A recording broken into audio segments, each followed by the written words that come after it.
Hey everybody, it's Jo, founder of the Ladies Working Dog Group. Are you feeling stuck with your gun dog training? Trust me, you're not alone, and that's exactly why you need to be here. Every week, we're bringing you the best tips and hacks to make training your gun dog easy peasy. We'll keep it straightforward, no fuss, just actionable guidance that you can put straight to use. So let's get started. Hello, and welcome to a special Christmas episode of Found It, Fetched It. This week, we're going to be talking all about surviving Christmas with your gun dog. I'm sure lots of you are already thinking, how am I going to cope with the people coming around, the friends and the dog? And we're here to help you. On today's podcast with me are the amazing LWDG group experts, Samantha, Thorneycroft-Taylor and Claire Denya. How are we both today, ladies? Hello, Jo. I'm very well, thank you. I have got the Christmas lurgy, which who hasn't had the Christmas lurgy? But it's great to be here with you today. Hi guys, yeah, I'm well. A little bit chilly today, but looking forward to discussing Christmas and how best to survive it with our canine companions. It is one of those things where I think everybody starts to have a minor nervous breakdown. It might even be a major nervous breakdown in some homes. But like literally, the dogs will quite happily walk around your home every day or wherever. Suddenly there's all this extra stuff, isn't it? There's people, there's presents, there's boxes, there's just frigging everything. There's food on the side, there's food like on the table. It's just madness. So why do you think it is that then the dog in that environment becomes this sort of extra challenge for the owners, even though the dog's always been there? I think it's for some people, you're so wrapped up with everyday life throughout the year, and then it approaches Christmas and you suddenly realise that if you've got a dog that lives in the home, a gun dog that lives in the home, and they have, maybe you don't often get lots of visitors around your house. Maybe when you do get visitors, it's just one or two, or maybe you live rurally, so your dog doesn't see many people, and all of a sudden, couple of days before Christmas, you're thinking, oh no, what am I going to do with the dog? The dog's going to go stir crazy. And all this panic sets in because you've just not really thought about it in advance and thought, what can I do to help my dog be prepared for this? And like you said, as well as the people, it's the added pressure of decorations, which your dog might want to retrieve. Christmas presents, are they safe if your dog was to pick them up? Food on the table. There's just so many elements. And I think so often people get just before Christmas and think, oh no, I've not prepared. Sam? I think exactly that. And the one that comes to me that as soon as I think about having dogs in the house at Christmas, and neither of you have said it yet, is we bring a tree inside. And for a lot of dogs, they pee up trees. And so you think you bring the outside in, and then you've got a dog that's, oh, brilliant, thanks, you brought my pee post inside the house. I haven't got to go outside. And again, combined with the fact that we cover the tree in decorations that, like you said, Claire, they want to retrieve. We have loads and loads of visitors coming. It's a really enjoyable but highly stressful time because we're trying to keep an eye on, is the turkey cooking? We often get up earlier to put the turkey in the oven because they take forever to cook. So we've started the dog's day really early, and we might have children bouncing around the house. We've got relatives that we haven't seen for ages. We might have some elderly relatives coming as well. So we've got everything from the dog going, okay, you woke me up early, when am I going to get my walk, to you've brought the outside in. There's loads of scrummy treats on the coffee table so that all these visitors, be them young or old, can have a nibble on. And it does create this slightly panicked environment in a lot of houses. It is the time of year, I think, where I go, oh, I love that kennel outside in the garden, and I'm like, out. And I do feel for them, I really do. Like, they've done nothing wrong, but I almost have to eliminate them from the chaos in order to protect them. Because let's start with some of the simple things, like visitors and excitement. So like the doorbell goes because loads of people who don't come to your house every day and just walk in can suddenly come visit you because it's like a free-for-all. So let's start with that. What do we do when the dogs are like, who's that now? Okay, so the first thing is the doorbell is one of the things we can prepare our dogs for during the year.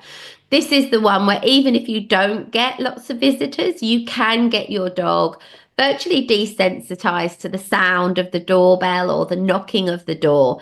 Even if you haven't got those visitors coming regularly, you can still do the work with actually teaching the dog how you would like it to behave when people are coming to the door. Now, you will get real life practice of that as well, but setting that scene as often as you can throughout the year. Help your dog think this isn't abnormal. This isn't a thing that has surprised me. Because if you don't do the training and the only time your doorbell goes, it is a visitor, and let's just say those visitors walk in and they're so excited to see your dog and you're trying really hard to keep the dog calm, and the visitors are saying, it's fine, I haven't seen him for ages, he can come over for a cuddle, undoing all of your good work. So the more practice you can do with no visitors of how you would like that behavior to be, or with staged visitors, people that you've actually enlisted to do, this is the role I would like you to take to prepare your dogs. Otherwise, your dog will start to think that when they hear that doorbell, yay, it's for me, it's the most exciting thing. Obviously, on the flip side of that, you've got some dogs that will actually find that quite upsetting. They might be anxious about visitors coming into your home. But I think for the majority of dogs, it's usually overexcitement or literally just like that, woo, someone's here, bark. Sam? Exactly that. And I think actually, certainly in my house, coming up to Christmas is a really good time that you can prepare for people knocking on the door, because you've got delivery parcels coming all the time. Nearly every day, there's someone dropping off another present for someone else that you've ordered. And so you can, in that respect, you've got the middle ground between your staged practice where there aren't any visitors and where there are hordes of people coming in the house, because the delivery person for me is like that mid bit. There is actually a person at the door, but they're not coming in. So it's that halfway. I need you to not react to the person at the door. And it's equally a really good opportunity for me to say, when there is someone at the door, the behavior I want you to do is this. And we quite often say that. It's all well and good saying, no, I don't want you to bark, I don't want you to rush over, but we do have to fill that void and make sure we do tell the dog what is required in that moment. And for me, that's okay, there's someone at the door, so now I want you to go on your bed and just sit there calmly, because that delivery person isn't coming into your house handing over loads of gifts and cuddles and everything. It's not too overwhelming for most dogs. So that, I think, is a really good place to start the practicing. Moving on from like visitors and excitement, let's talk about food hazards, because it's everywhere, isn't it? Like, you're almost encouraged to put out as much bad, sugary, cholesterol products as possible everywhere in your house, and then expect the dogs not to be like interested in it. It is an incredibly difficult thing to manage, because there are so many things that they can't eat, like chocolate, like mince pies, like you don't want them stealing the turkey. What can we do around like food hazards and food control? This, for me, is where you need a good and solid and reliable leave command, and like a preconditioned response from your dog. In an ideal world, your dog knows when food is put down, it's not allowed it, it's never allowed it, it never has been allowed it. So whilst there is a lot more food and a lot more temptation, you can give them a head start. Whereas if you are inclined to, I don't know, maybe curl up on the sofa of an evening throughout the year and have a slice of pizza and then throw your dog the crust, then you've led them down the garden path of, you get to eat my food. So that makes it much, much more tempting for the dog to go, oh, do you know what? I've seen that nice little sausage roll on the side, and I think I might just go and jump the gun and help myself to that one. So if you're able to have that, the solid leave, so that if they look as if they are thinking about moving towards the food, you can give them direction that says, not on your Nelly. But also they know, by and large, human food is not for them. That, for me, makes it really helpful and much easier when you're busy on Christmas Day. Claire? Yeah, 100% agree with that. Having a really solid leave command and teaching your dog. So we have certain rules. So whether we're eating our dinner on our laps in the living room because we're watching a movie, or we're at the table in the kitchen, Our dogs know they're never going to get scraps from the table or from the plate. What they do know, however, is when we've finished eating, if they go to their beds, they will get one of their treats for being good and for not pestering or begging us. So from that perspective, we're teaching the dogs, you're not having this, but if you're polite and have good manners, you'll get something that you're allowed. Now, on the other side of that, I think sometimes we work with dogs that are opportunists. All dogs are opportunists, let's face it. But you get the sneaky dogs, the ones that wait for you to not be looking. So you might have a really well-trained leave command, but when your back is turned, that dog might take its chance. So for me, this is where teaching your dogs that counter surfing is off the table, behaviors that are not allowed. So we have to create that, and we have to teach the dog that even when we're not there, because otherwise you could be in a situation where you've put these snacks out for your guests, and all the while you're there, your dog won't touch them. But the minute you've left, that's it. The dog is then, this is now mine. So teaching our dog throughout the year how you want them to behave, that stealing things is not acceptable, is all part of the process. So for people who are listening to this today and thinking, oh my God, I haven't done any of the doorbell work and I haven't done any of the food control. Obviously, these are things you can work on for the next event that's going on in your life. But there are things that we can do now, isn't it? So if you know your dog is going to behave like that, we can make sure we, as much as we can, not lock food away, but we know where the dog is in relation to the food. Yeah, this is where a crate trained dog, or where using a baby gate to have a segregated area, can just be really useful. It's a management tool. So yeah, until you've done the training required, absolutely use these things to your benefit. Sam? I think exactly that. I was going to say this is where management potentially comes in to help alongside your future training. So I wouldn't want to use management as a permanent answer. Like you say, if you're listening to this and you're going, oh, I haven't got time now to put the foundations in to teach all this pre-Christmas, then things like having a dog that can go in a crate, can go on a bed in another room, and or can go in a bed in that room, but foods that are either going to be hugely enticing to your dog or are dangerous for your dog, you make sure that you put them somewhere that's out of reach.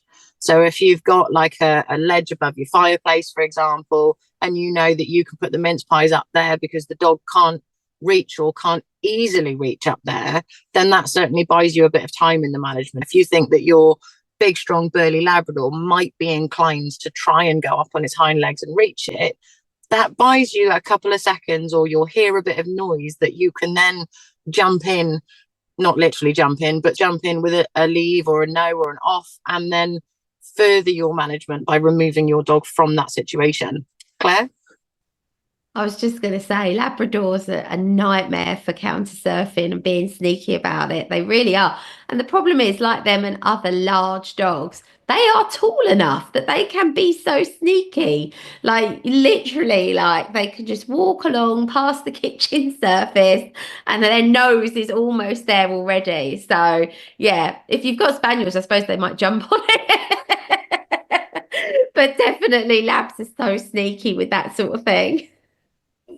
You're like laughing with this now. Our spaniels don't go anywhere near the surfaces, like they're really good. But that little thing we bought, who was allowed to sit on a chair, my husband told me not to let her. I was like, no, he's so cute. He looks like a teddy bear. Let him sit at the table. Let's like invite him to tea. He now, oh my God, grabs things off the table and throws them down on the floor. So then the spaniels are like, fair game, I can retrieve. And it's like, you're all helping each other. It's like something out of a film. But yeah, you're absolutely right. We caused the problem in the beginning in allowing the dog, the little dog, to sit up by the table. So because he's allowed to sit on the chair while we have food, he now takes advantage of that little bit of space we gave him. So we gave him an inch. He's absolutely, without doubt, taking miles. That's made me chuckle quite a lot, what you just said, Jo. I actually know somebody who's got a little chihuahua, and the chihuahua will get up on a chair and then move across there to get on the table in their kitchen. Like, the dog is so sneaky. They're too clever for their own good, but when they're bringing the other two in as accomplices, it's like, How do I train for this? I remember train the little dog not to go up there in the first place. They are really canny things. And I think that, again, is where if we look at a dog having a chain of behavior for everything it does, if you see it jump up onto the chair, then it has, going back to your chihuahua, Claire, it jumps on the chair. So at that point, the dog is already at step 2 or 3 of that chain of behavior with its intention to get on the table. So if you can interrupt that behavior when it's on the chair or just before it gets on the chair, then you've got a much, much stronger chance of success rather than waiting for it to be on the table, or in your case, Jo, rather than waiting for it to throw the food down to the spaniels, because at that point everyone goes, well, it's on the floor now, like you say, fair game. I haven't nicked it from the table. He gave it to me, and that's all right, thanks. I think the best part from that was when Rex was retrieving his, like those headphone things, the really tidy ones with really high quality sound. Rex were running around with them, and I was like, nobody can see my movements now, but he wasn't happy. But yeah, talking about things they can pick up and take around and do what they want, let's talk about like the tree of temptation. So like your baubles, the gifts. Like we could now, our kids are old enough, we could put the gifts under the tree, but we didn't because the psychopathic little dog. What sort of can we do about the tree? And Sam, I'd not even thought about the peeing on the tree that you just brought up. That's like an extra level. Now I've got visions of people's dogs peeing on the gifts under the tree, and I'm like, this could all go incredibly wrong. Before we say about the pee, I'm just going to say, a few years ago, John and I bought some really beautiful country like Christmas decorations, and they were big cones, but these big cones had like little head of an animal on the top. They sound creepy, but they weren't creepy. They were really cute. So there was a mouse, a hedgehog, and something else. One mysteriously disappeared, never to be found again. Now we think Dude did something with it because Dude kept pulling them off the tree and walking around the house with them. And we were like, where has it gone? We took basically that year when we emptied the tree, we were missing one of these cone decorations. We searched the house high and low. We never found it. But for literally weeks, we kept on finding him just walking around the house carrying these things because they were like really big and he just was obsessed by them. So we will never find out what happened to one of those cone hedgehogs. It vanished. Anyway, Sam, any ideas on the pee? Yeah, so I think it comes down to a mix of management and training. And all my clients that I've spoken to that have said, I'm about to bring a tree into the house, what do I do? Be it because the dog is interested in the decorations or anything else, I will always say to them, from the minute you bring that tree in the house, teach the dog it is nothing to do with it. Almost go on, not on the defensive, but right from day dot. No, I don't want you near the tree. Okay, now I've put decorations on it. I still don't want you near the tree. Make sure that when the tree comes in the house, you have just let your dog out for a wee. That would be a really helpful tip. So they're not desperate to go. And the same with the presents underneath. It's just not yours. It's completely off the table. It's non-negotiable. Don't go near it. And with the gifts under the tree, obviously, you don't know what gifts you might have been bought, so you don't know if it contains something that might be harmful for your dogs. So I think it's the best all-round advice is teach your dog it's not allowed anywhere near it. And again, interrupt any thoughts that the dog is having when you see that intention. Even if you don't know exactly what that intention is, make sure that your dog understands in a clear, concise, but fair way, it's not yours. Claire? So yeah, so the peeing on the tree thing, here's the thing. I just think some dogs, specifically male dogs, some male dogs are more prone to wanting to pee on random stuff than others. And one of the things I think really helps is if you teach your dog that it can't just pee up anything it likes outdoors as well. Because in my training field, we've got a retrieving run for working with dogs that need to be in a contained area to retrieve. Otherwise, they might decide that they can like literally lap the whole field. Not so good. And we've also got posts where people stand with where their water bowl is in between their exercises. Now, I don't want people's dogs peeing up my equipment because it has to then go in my car. And like people think I'm being like really weird. And I'm like, please don't let your dog pee on the equipment in the field. I know it's on a field now, but when I have to transport it around, it goes in my car to be moved around. So I don't want things. So if you can set the mentality with your dog that you don't just pee up everything that stands straight. Like we joke on the field, there's these little plants, weeds, I don't know what they are. Somebody told me once and I've forgotten. And they like stand up, and the amount of male dogs that think that's a pee post just because it's standing taller than the other things around it. So I just say to people, if you've got a dog that likes to pee on things, you've got to be really strict about this and be like, you pee when I give you permission to pee on your free time. You don't just pee up everything we're walking past. Like, I know a dog who will pee on every car tire that it passes down the street. And I said to the owner, like, someone's going to get really mad at you one day. They're going to walk out of their house.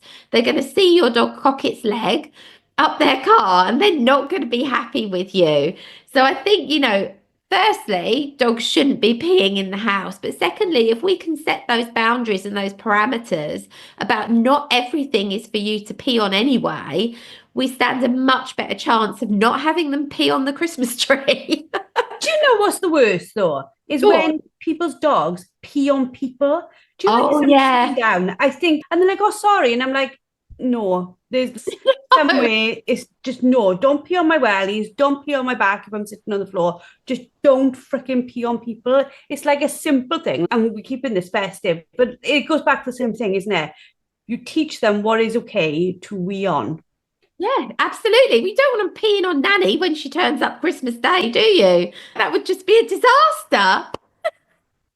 Yeah, and it's also teaching them to pee on command or to toilet on command. That can be really helpful because you've got that, like you said, Claire, you've taught them the boundaries. You can't just do it everywhere. There are appropriate places, but also you can weigh it in their favour. If you say to them, you walk up to somewhere that is allowed and you then tell them, because again, you've preconditioned this, okay, this is your chance now, take it or forget it for a bit, then that can help stack the odds in your favour, basically. And Jo, what you were saying about peeing on people's backs when they're sat on the picnic and everything, it comes down to manners, which leads into self-control and impulse control. Just be able to contain yourself until we're in an appropriate area.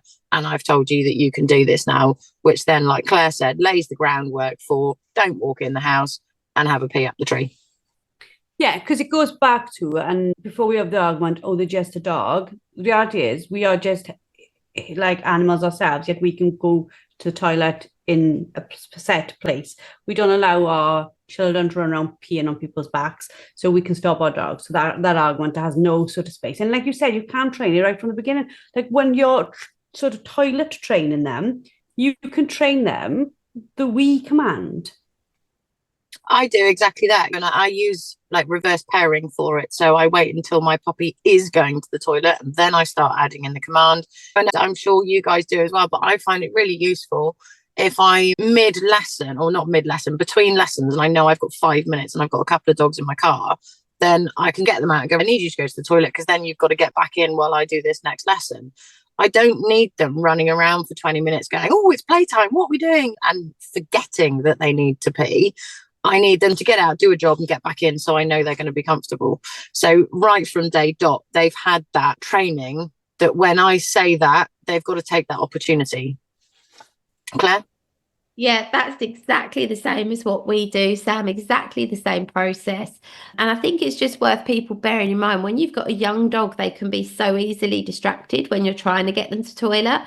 Like at the minute, because of Jeannie has obviously had a few months where she's not been able to be a normal dog with the other dogs. At the moment, she gets very distracted. We can't let her out for her toilet breaks with Rose and Dude because she gets too excited that she's with Dude and Rose, completely forgets that she was meant to be going to the toilet. So she gets let out with them, they toilet, I put them back in, and then she goes, oh yeah, I was supposed to be toileting, wasn't I? And then she'll go and have a wee and a poo. And it's if they'd been out there, I'm telling you now, she would have forgotten that's what she should have been doing. So I think it's always just thinking about these things, thinking about what's the dog thinking, what mindset the dog is in. The last thing I want to touch on today's podcast is around overwhelm for dogs, because like we've talked about loads of like fun stuff and silly stuff and loads of like things that happen at Christmas. But we do have this sort of space where we've got dogs that can't cope with what's going on. What are your thoughts there? How can we deal with the overwhelm? Like, how do we notice our dog is stressed? And like, how do we make sure we take them out and protect them in that situation? For me, I think that's where knowing your dog's individual body language is really helpful, but also being aware of how they cope with things normally and being prepared to give them a quieter, safe place for them just to go and relax. We know, particularly with puppies, we know they need a lot of sleep. And if you've just got a puppy coming into the start of winter, it's still going to be quite young. There's going to be an awful lot going on for it. So if you've got a room that you can say to your visitors, look, just as much as you can, stay out of this room. The dog will come in and out. But when I notice the dog getting a little bit pacey or a little bit jumpy or a little bit excitable or even a little bit withdrawn, then I'm going to put my dog away for his own benefit. And you need to, it's a very strong way of putting it, but protect and shield it from your visitors, particularly if you've got all your family coming around and they've got young kids as well. They're inclined to want to play with the dog, play with the puppy. And I think it's really important to be a really good advocate for your dog and say, enough. I'm just going to separate you now. Dog needs some downtime. Children need to calm down. A bit like when you've got children, you see them rough playing with each other and you think to yourself, in a minute, someone's going to get hurt. It's a very similar thing when you've got dogs in the house and you can just see the signs that lead up to it. And you think, in a minute, things are going to go wrong. If you've had that thought, remove them from the situation. Give them that calm, quiet time to just reflect and relax and properly sleep. Yeah, I wholeheartedly agree, Sam. And I've got a big birthday coming up later this month. I'm going to be 50. And John was like, do you want to invite a few of your close friends round for an open house? And I said no for like weeks. I was like, no, I'm not doing it because I didn't feel it was fair on Jeannie. Dude and Rose would be in their element, but obviously Jeannie's been through a lot this year. She's had major surgery. She's been in recovery. She was very fearful of strangers for a long time because of the pain, and she's coming good. But I said, oh, it's not fair on Jeannie to have that amount of people coming into our home, into her safe space. I don't think we're quite ready yet. But John was like, it will be fine. We have been preparing her. We have been working hard with her, and we will create a safe space where she can be. And I was like, no. Anyway, I have relented now, and I've said, okay, as long as we prepare a room where she can go, and when she wants to come and meet people, she can come and meet people. But if she's overwhelmed and struggling at all, she will have that safe space to be. And I think too often we as humans can get really hung up on what we want out of life. And to such a degree, we always talk about how we have to train the dog to fit in with our lives. And yeah, we do have to do that. But that's a massive big ask, actually. And especially when the dog maybe has had trauma or they have had anxiety problems or whatever like that, you have to consider the dog in this to be fair to the dog. So yeah, so that's what we've had to do. So it's actually the first time we've had a dog where that's had to be a thing, where we're like, oh, how do we create that? Because all our other dogs have always been like, hi, stranger, hello. Oh, yeah, you're dull. See you later. And they're gone. Whereas with her, I've wanted to think a lot deeper about, is it fair? How do I prepare her? How can we ensure she has this space to be? And so, yeah, it's something people should think about. I don't think people should just expect their dog to deal with completely out of the normal situations because it's a celebratory day for us. Does that make sense? Absolutely, it makes sense. And I wholeheartedly agree. You have to, in all situations, be it inside your house or outside your house, you have to be able to advocate for your dog. and its being. But I think also on Christmas Day, we always say, and I wholeheartedly agree, that your dog shouldn't be pestering you to go for a walk because it's 4 o'clock and it has a walk at 4 o'clock every single day. We've had a lot of storms lately, and my dogs didn't get walks every day when we had the storms because I wanted to keep them safe. So we played in different ways. They got their needs met.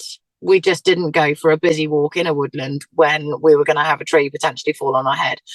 But to that end, I think on Christmas Day, there is a lot going on. And so if you can find time, even if it's just a short little stroll around the block, that you can almost, if your dog is struggling with it and is struggling to relax, that you can go, do you know what, I'm just going to take you out of the situation for 5 or 10 minutes and just spend a little bit of me dog time, calming it down, giving it some mental stimulation and giving it some things to think about that then can help it or better prepare it to come home and rest. Or if you've got time to take it out for a walk and do some fun stuff with it before your guests arrive, then it's already mentally satiated and it's more tired and it's more ready to go to bed and rest when they all turn up. For me personally, I like the big busy days to a certain extent, but I also I did it on my wedding day, and after the wedding breakfast and before the evening party, I went and took all my dogs for a walk because I personally needed some time where I wasn't with humans all the time. I just needed to go, okay, and relax, and then went back and joined the party. And I think for a lot of dogs, that's the same on things like Christmas Day. Does that make any sense? Yeah, absolutely. And I think, like, as much as we put in place boundaries for people, and we can say to people, leave the dog alone now. I have no issue with myself saying that to somebody who's in my home.